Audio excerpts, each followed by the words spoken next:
Same concept when it comes to talking to the right client, because not everybody, like I mentioned, not everybody that calls you can serve, and that's okay. But if you're treating every single client like, I can close this client, I can close this client, I can close this client, you can't. Welcome to the Sales Made Simple podcast. This podcast is dedicated to helping overwhelmed outdoor living professionals, landscapers, and hardscapers just like you increase your closing rate to over 75% without doubling your workload, so you can build a seven-figure business that doesn't need you. I'm your host, Joshua Gillow. Let's dig in.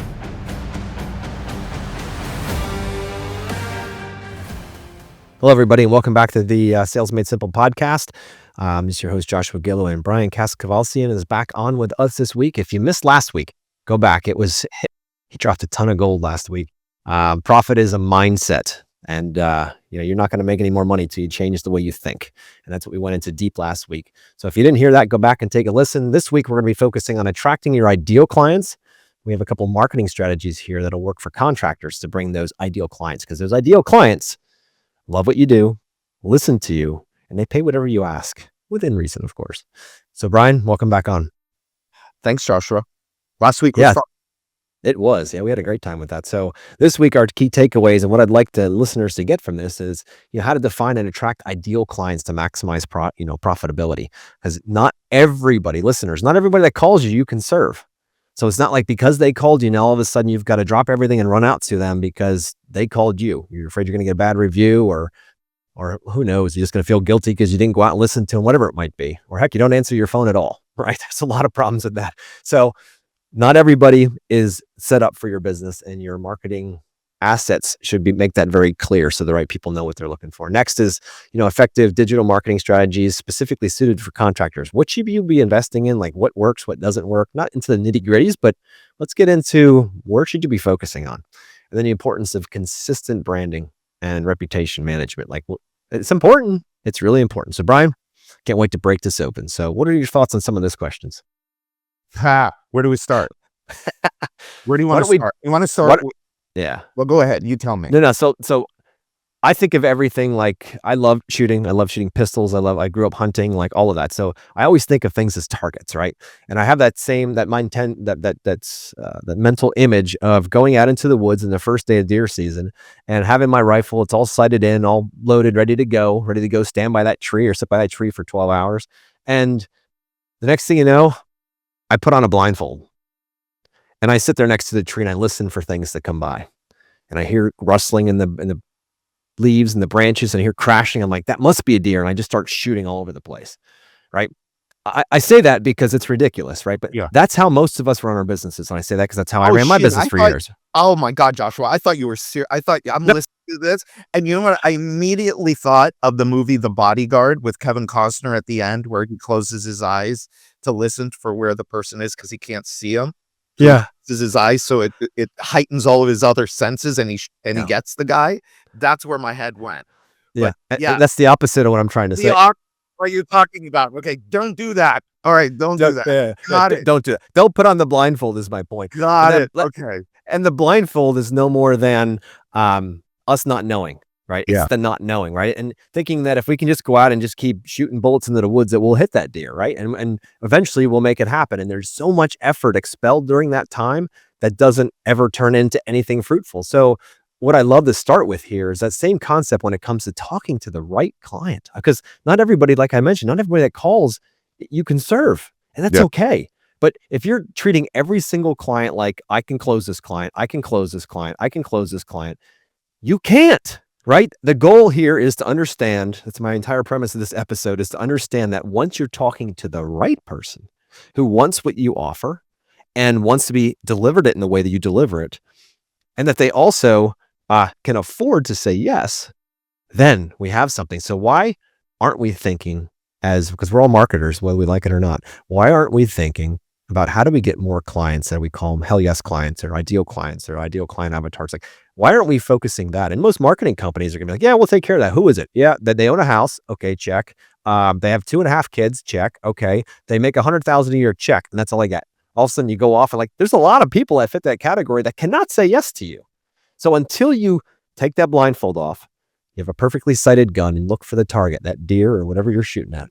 Until you have that clear, you're going to be wasting a ton of time, a ton of effort, and a ton of bullets on things Yeah. that aren't going to produce anything at the end. So that's what I love. The client avatars. How do we get really focused? What are some things you can share with us that get us right down to that ideal client that we know that client can say yes, they love what we have, and they can't wait to get moving with us? Well, the one thing we know about human beings is that there are lots of versions of the same person or same people. And so how do you find them? How do you find similar people? One of the things you can do, the simplest thing you can do is just look in your database. So this requires something that a lot of business owners are either unwilling to do or they talk themselves out of doing. And that is this: stop and think. I have this strategy that I teach people. I call, again, another fancy name, the library strategy. Because where did it come out of? It came out of me escaping to a place where nobody could find me, quiet, and that nobody would bother me. And I recommend people take half a day a week and go and just think and work on your business. And one of the things that you could do is you start to look at all of your clients, put them on a map, push pin them on a map. You can do this very easily with Google Maps. Put in a spreadsheet with all the addresses and get maps. Look for clusters. Think about, okay, I have a cluster of clients here. What did these people have in common? I tell this story about when we first got married. I lived in California, and Addie moved to California. We had our kids. We raised them there until my older daughter was in 6th grade. And there was a water park in Irvine. And one day we go to this water park when the kids were little. And I noticed in the parking lot all of these Honda Odyssey minivans. Like every other car was a Honda Odyssey minivan. And I didn't think too much of it. I just noticed it. But later, I really started to think about that. And I started to think about, could I buy a list? If I owned this water park, could I buy a list of all of the people within a 30 or 40 mile radius that owned a Honda Odyssey minivan and send them a special offer to come to this water park? Now, why am I fixated on the Honda Odyssey? Well, it tells you a lot about the people that are inside of that vehicle. Same thing with neighborhoods. Same thing with, people that you do business with. Look for commonalities. What do you find common with these people? You rattled off demographics, which is smart. But as the point you were making was, it's not enough. There's also this thing called psychographics. Now, we can get super complicated with this, but to keep it really simple, it's do the Honda Odyssey. Look for the commonalities within your customer base. Do they drive a particular type of car? Do they do certain things on vacation? Are their kids a certain age? Do they read certain magazines?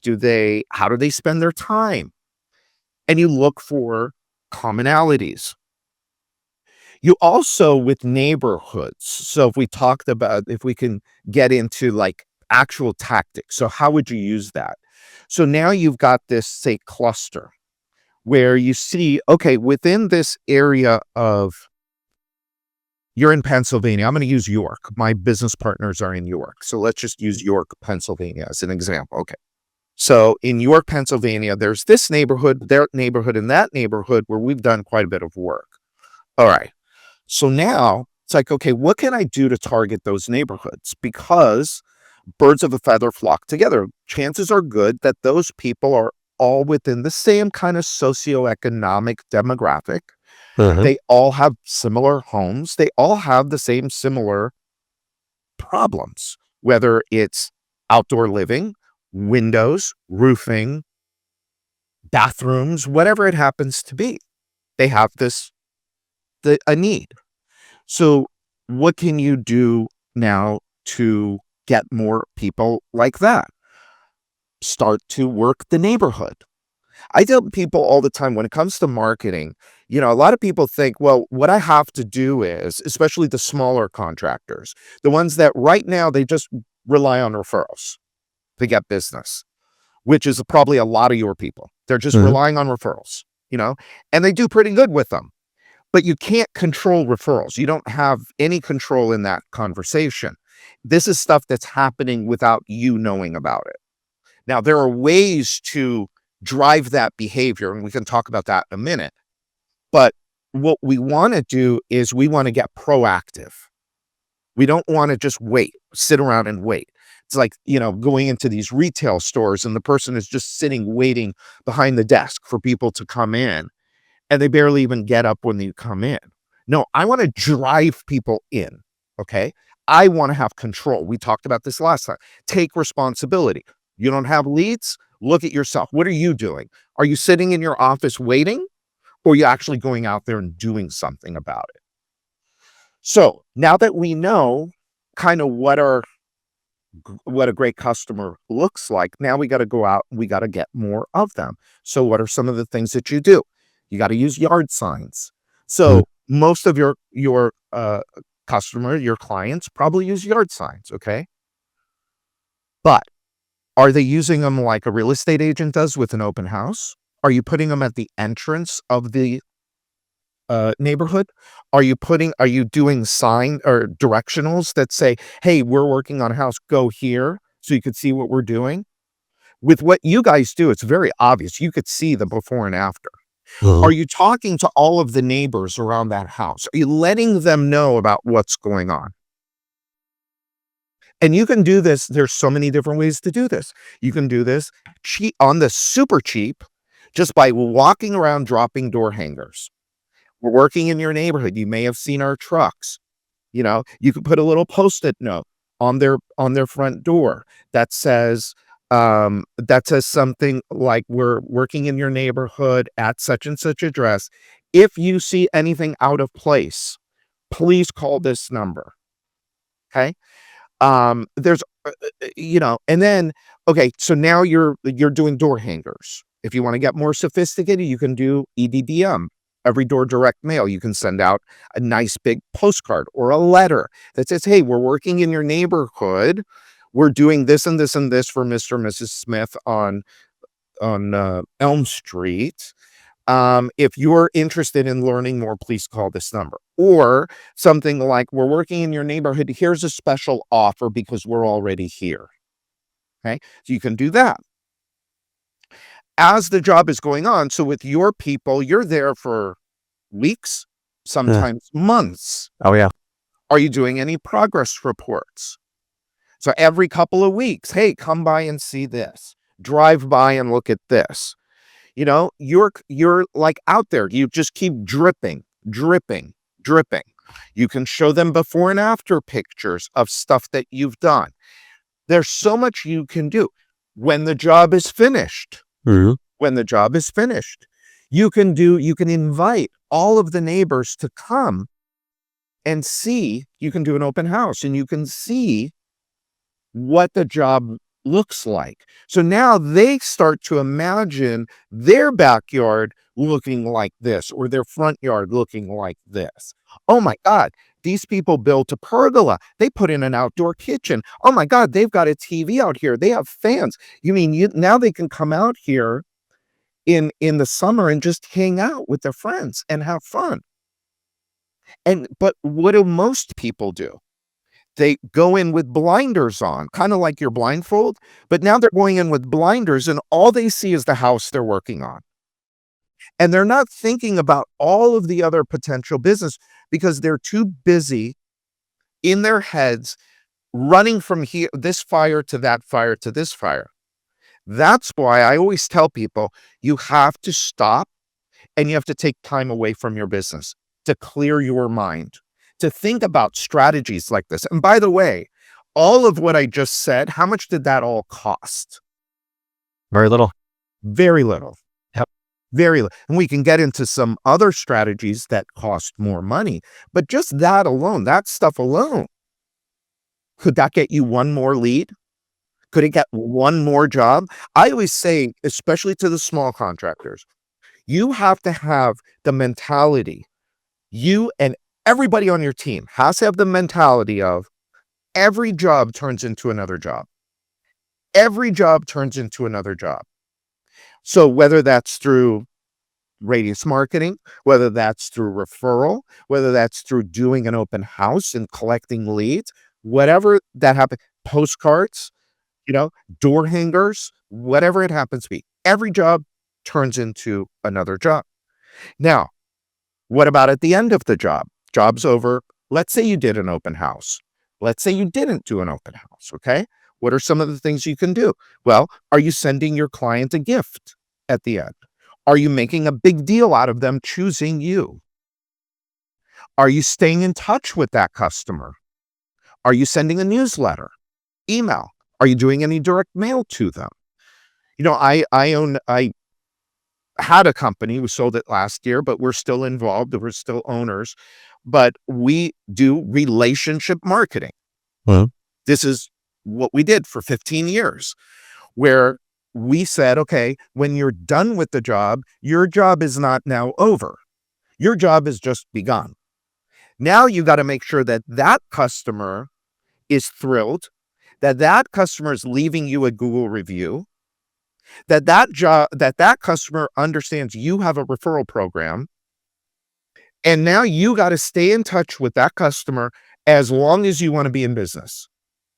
People would always say, well, but I already spent money to get them. You're telling me now I got to spend more money to continue to market to them?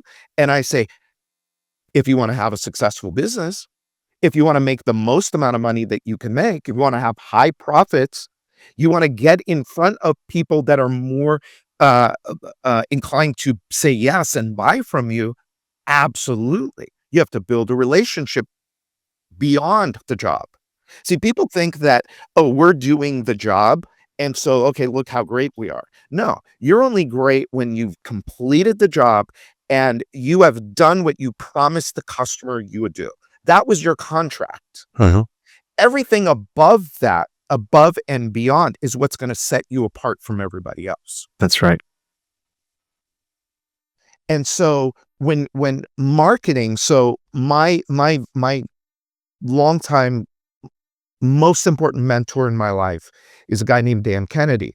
And one of the first things Dan taught me about marketing was his triangle: market, message, media. Market, message, media. And so market is what we're talking about here is, who is my ideal customer? Who is my ideal customer? Make a list of what they look like. Write